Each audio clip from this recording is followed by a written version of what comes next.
नमस्कारः मित्राणि, जानन्ति वा अद्य मां मेलितुं का आगता? मम बाल्यसखी प्रियहरिप्रिया आगता। आवयोः मेलनं गुरुकुले अभवत्। पञ्चमी कक्षातः सतीर्थ्या, परन्तु गत 6 वर्षेभ्यः मत्तः दूरे सा देहल्यां शोधकार्यं कुर्वती अस्ति। कार्यान्तरेण तिरुपतिम् आगच्छामीति सूचनया एव सन्तुष्टा। समागमनस्य का कथा? बहूनां दिनानाम् अनन्तरं कस्याश्चित् प्रियसख्याः समागमनेन काचन भिन्ना अनुभूतिः एव ननु? यतः येषु दिनेषु सर्वेपि व्यस्ताः, सर्वदा किमपि कार्यं भवत्येव, जीवनं तु चलति, किन्तु कदाचित् भवद्भिः एवम् अनुभूतः वा? परितः जनाः सन्तोपि किमपि सम्यक् न चलति इति भाति। तदानीम् अकस्मात् भवतां प्रियमित्राणि यान्ति, यत्र वयं मनसि विद्यमानं यत्किमपि वक्तुं शक्नुमः। सर्वविधसमस्याः विस्मृत्य सुरक्षिताः वयमिति भावना आयाति।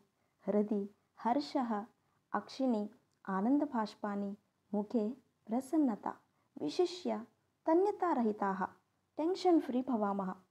किं भवतां जीवने एतादृशमेकं मित्रमस्ति? अस्ति चेत् क्षणमेकम् अक्षिणि निमील्य स्मरन्तु। अवश्यं मनसि आनन्दः, मुखे मन्दहासोऽपि भवेत्। सत्यं वा? जीवने एतादृशमित्राणि सर्वेषामपि भवन्ति एव। ममापि अङ्गुलिगण्याः प्रियसख्यः सन्ति एव। अद्य तु अहं हरिप्रियया सह मन्दिरदर्शनार्थम् आगता। तिरुपतौ गोविन्दराजस्वामिदेवालयः अस्ति, तत्र गतवत्यौ। अत्र पश्यन्तु, बालाः, युवत्यः, महिलाः नृत्यन्तः, गायन्तः गच्छन्ति। अत्र देवालयस्य ब्रह्मोत्सवाः चलन्ति, अतः एतादृशं रम्यं दृश्यं द्रष्टुम् अवसरः प्राप्तः। भवन्तः दृष्टवन्तः वा इतः पूर्वं? नो चेत् अवश्यम् अत्र दर्शनं कुर्वन्तु। आन्ध्रप्रदेशस्य लोकनृत्यं कोलाटेन तथैव भारतीयनृत्येन सह सर्वेपि भक्ताः मन्दिरं प्रविशन्ति। अत्यन्तम् अद्भुतं खलु? मन्दिरस्य वातावरणं सर्वदा आह्लादकरमेव भवति। भवतां किम् अभिमतम् अवश्यं सूचयन्तु। मन्दिरतः गमनात् पूर्वं मम सखी स्मृतिचिह्नमेकं स्वीकृतवती। पश्यन्तु, अत्यन्तं सुन्दर्यः पुत्तलिकाः दृश्यन्ते। तदनन्तरं भोजनार्थम् अस्माकं प्रियभोजनगृहं गतवन्तः।